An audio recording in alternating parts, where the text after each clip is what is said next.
Are you looking for a value-priced light for your carbine? Well, check out the Olight Odin coming up.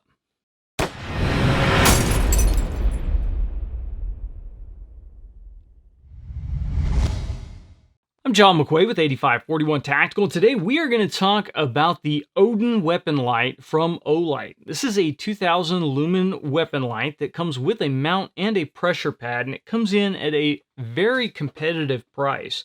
Now, full disclosure, right off the bat, I'm going to tell you that Olight contacted us before this light was released and sent us out a pre-production version to do some recoil testing on it and some mount testing on it.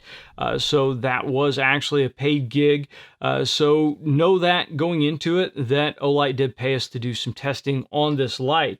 Additionally, as we go through this, we will give you guys a link and a coupon code. If you like the light and you want to purchase it, that'll be down in the description down below, and purchasing through that link or that coupon code does give a little bit back to the show. So let's get into the light itself. Now, the Odin is really the first weapon light that Olight has released that's designed to be used on a carbine. Now, some of their previous lights, like the Valkyries, were designed to be used on handguns and could be pressed into service on carbines. But this is really a scout format weapon light designed to be used on carbines. Now, our testing, we mainly used it on 5.56 and 300 Blackout. We did not test it on anything higher than 308 recoil. So I wouldn't go strapping this to a 300 Win Mag, although it would probably work fine. It is really just not designed for that format of a weapon. It's really designed for intermediate carbine ranges. Now, the Olight comes with a mount. It comes with the pressure pad that I have attached to here, and pressure pads are nothing new for Olight. The previous Warrior X line of lights, you could get a Picatinny mount for them, and you could get a pressure pad for them, and you could mount them to a carbine. I did it quite a bit. I shot it on this SIG Rattler a little bit. The previous Warrior X Pro ran a little bit on the Rattler, and it worked just fine. But one of the biggest gripes I had with it is because of the way the pressure pads attach via a magnetic attachment on the back of the light. If I switch to support side, or if I bang something against the light when I slung the rifle, I could dislodge that pressure pad. So I'll show you right here. It's very easy just to disengage the magnetic pressure pad. The previous lights were even worse because they didn't sit over the tail of the light. They sat on top of it, so just even a little bit of bump from the side could dislodge it. That is not a good thing if you're in a situation where you have to switch support side and you're reaching over top of the light to get to a pressure pad, that kind of thing.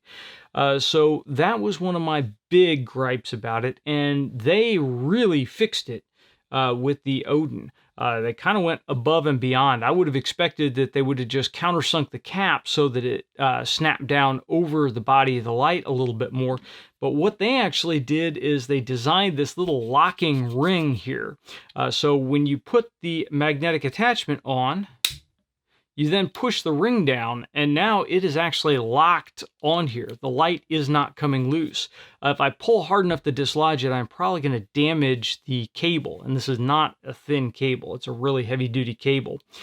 So they took care of that, because now I can go to support side. If I have the light set up like I do on the Rattler here, if I go to support side and reach over to get the pressure pad, I don't have to worry about dislodging that connector. I can reach over just fine and put quite a bit of pressure on the side of it with no problems at all. So that was a really, really awesome upgrade that they made to it. And for me, that really makes the Odin the choice above all the others if you are going to run a pressure pad like this. Now, real quick, the pressure pad is the same one that Olight has been running for some time. It's the exact same pressure pad as on the previous lights, the Warrior X, etc. And it does come with a plastic Picatinny mount that very easily snaps over a Picatinny rail. I do really like it because it's quick to snap on, it's quick to snap off when you need to do weapon maintenance, or if you're working with something like the SIG here, if I want to swap out the handguard or pull the handguard for cleaning, it's easy to just pop that off and then pop it back on when I'm done. It has enough of a guard on it that I never ran into any accidental presses on the pressure pad.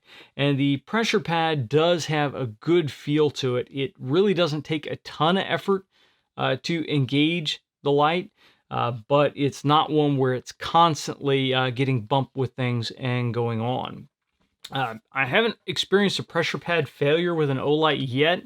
As I said, I've got a couple of thousand rounds through them. But we'll see. It does feel like it's a little bit lighter covering than some of the other military spec pressure pads that I've worked with. So the pressure pad is a great upgrade. The connector is amazing, and it still allows a really quick disconnect so that you can put the magnetic charger that is included with it on the light itself. Now, the big surprise when we got the pre-production Odin in was the mount itself. They didn't talk to me anything at all about the mount, so when I took the light out of the box, that was the first time that I saw the mount, and it's very intuitive to use. So the mount is a quick release mount. So you get this little guy here that is a Picatinny rail mount on the bottom. And then on the side, you have a socket for the light, and on the top, you have a socket for the light. So when you mount it on there, you can do just like we have here on the canebrake, and I have it mounted on the 12 o'clock rail, and I have the light mounted on the 3 o'clock. Now, I could flip this 180 degrees and mount the light on the 9 o'clock if I wanted to, or the pressure pad is actually blocking it right now the way we have this set up. But if the pressure pad wasn't directly behind the mount, then I could take the light and slide it into the 12 o'clock position and have it there. Now on this setup, that really wouldn't work, but if you had a quad rail forend and you wanted to put the light on the side and have it coming straight out, then you could do that very, very easily. Now, it does have a locking knob on here, so once you release the light, when you go to put it back in, you can just slide it back on. It automatically snaps in, and then you can twist this little knob, and that prevents you from inadvertently pressing the knob and releasing the light. So it's really quick and easy to slide it in and slide it out. Now, obviously, the question is, well, why would you really want to do that? We've been working with Scout mounts for quite some time now. Usually, you just put the mount on and you just leave it there. So I'm hoping that in the future, Olight will offer the mount itself separate from the light so that you could ideally outfit a couple of different rifles with the mount, and very easily and very quickly just pull the light off, switch it to another rifle. And so whatever you're going to take out, you could just drop the light on that rifle and then pop it back on, and you're good to go. You saw how quick that was to take it off and reinstall it. The other idea that I kind of had in my head is, depending upon what your situation is, you may be in a situation where you need to sling the rifle, you need to go into administrative mode, and you don't have a high power handheld, or your handheld has already died and you still need a illumination tool. Well, then you can pop this thing off and you can use it as an illumination tool, just a regular handheld light, without worrying about pointing a weapon at something you don't intend to shoot. That is not the ideal scenario, because I like to keep my weapon light topped off and ready to roll. I don't generally like to burn down my weapon light for administrative tasks, but you never know, and the fact that the option is there, if you don't use it, you don't use it, but it is an option, and that's kind of cool. Now, the Olight Odin does use a rechargeable internal cell. It is a 21700, and it comes with a 5000 milliamp hour battery in it. Now, unlike some of the previous weapon lights, you can remove the battery from this. So if you're going to go to some extended low light training, or you just like to be prepared with an extra charged battery, you can buy these separately and you can keep an extra couple of cells around. If I was going to go to a low light 2-day class or 3-day class, I would definitely want to keep some of these around, keep them charged up in my bag. That way I could swap them in very quickly on the firing line and get the gun back up. But in regular use, you really shouldn't need to do that because it does come with a magnetic charger that is USB based, so you'll need an adapter if you're going to plug it into 110, but quite a few vehicles nowadays have USB ports in them that are designed for charging, so it's really easy to plug this guy in and charge it up. And the way I have it mounted on the rifle right here, it's really quick and easy just to pop the tail cap off, stick the magnetic charger on it, and your rifle is still ready to go while it is charging. If something pops off and you need your gun quickly, you can grab it. You can even completely forget that it's attached to the magnetic charger. It'll break away, go to work, do what you need to do. When you get to a point of cover or somewhere that you can evaluate, then it's very easy to put the pressure pad back on there. And now you have a fully functional topped off weapon light ready to go.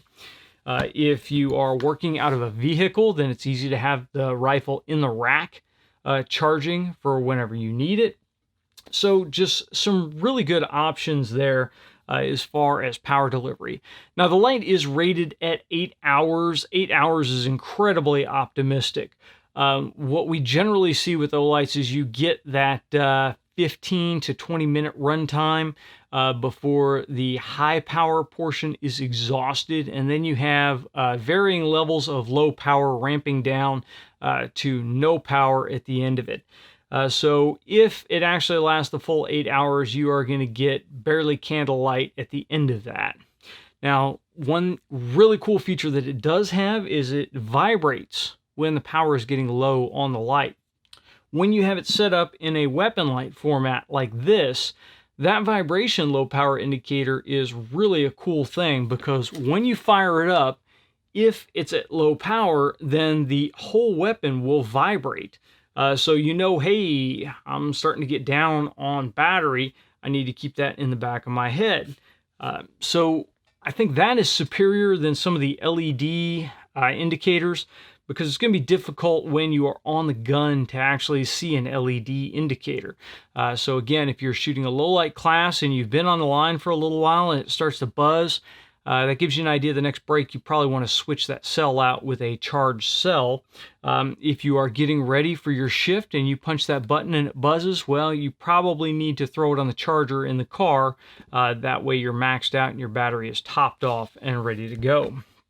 So that is a really, really cool option. We talked about the quick release. That is a really cool option, but Olight had one other trick up its sleeve, and that is, instead of just making this a proprietary mount that would only work with their stuff, they made it a standard scout mount. So you have the standard square lugs that you would find on a Surefire or a Streamlight. They are threaded the same. So you could take an off-the-shelf Arisaka mount or Magpul mount or anything that is designed for a scout mount, and you can mount this onto it. Now, obviously, you lose the quick release that the included mount gives you, but a lot of you guys are not going to use that quick release feature, and you want the versatility of being able to mount the light however and however you want. So if you're running a suppressed gun and you have some long offset mount, there you go. This will work for it. So they were really thinking, I really like when they go with an industry standard. They very easily could have gone with a proprietary bayonet mount type system that wouldn't have worked with anything else on the market. But they did the smart thing.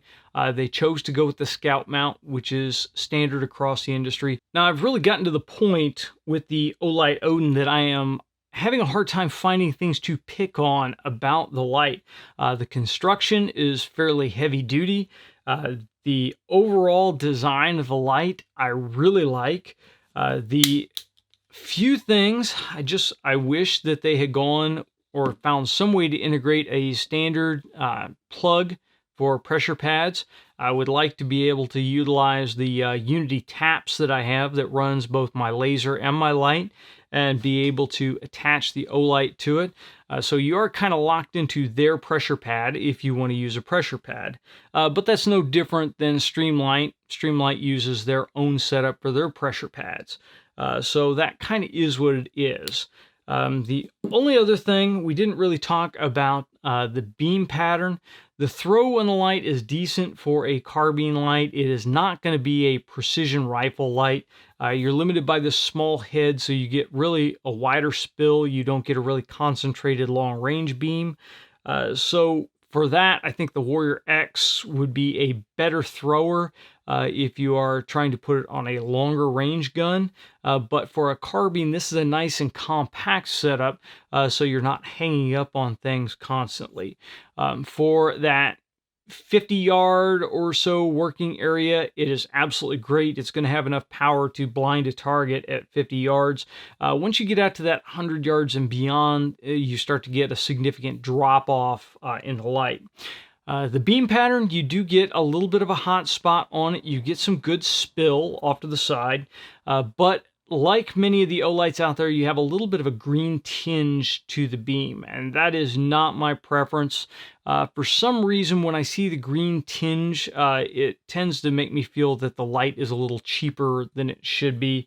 That's not true in reality. It's just the LEDs that they're selecting for the actual light itself. Some manufacturers select LEDs that have more of a blue cast. Some select a warmer cast. For instance, when you shine this side by side with a Cloud Defensive Owl, it's quite clear that the Cloud Defensive has a warmer beam. It's just a little bit warmer than a balanced white. So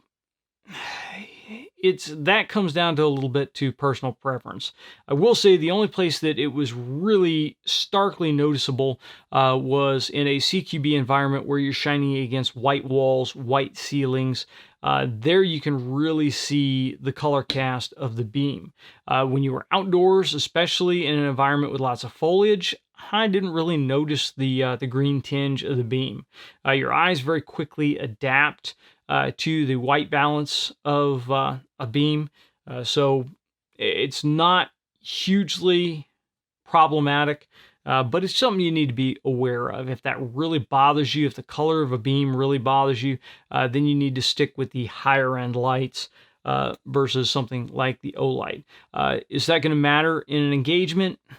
Probably not. The cast is not different enough to make colors really appear different. So if they tell you a guy's wearing a red shirt, it's not going to appear purple or some other color. It's still going to appear red when you shine the Olight on it. So that's really the one thing that I can pick on. That and their overstated runtime. I would really rather see them, instead of saying that you get 8 hours of runtime, I would rather see them tell you you get 15 minutes at 2,000, 10 minutes at 5,000 lumens, and then, at 500 lumens, and then on from there.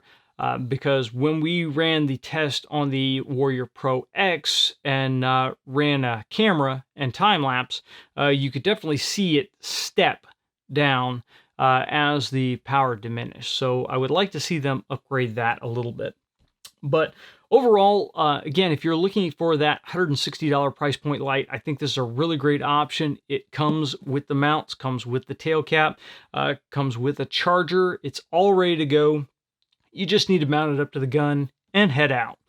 So again, if you guys want to pick up the Olight Odin weapon light, then go ahead and use the link down below, or use the discount code that we'll post down below, and you will help the show out just a little bit on that. If you guys have any questions or comments on the Olight Odin weapon light, then please post it in the comments section down below, or send it to us on Facebook or Twitter.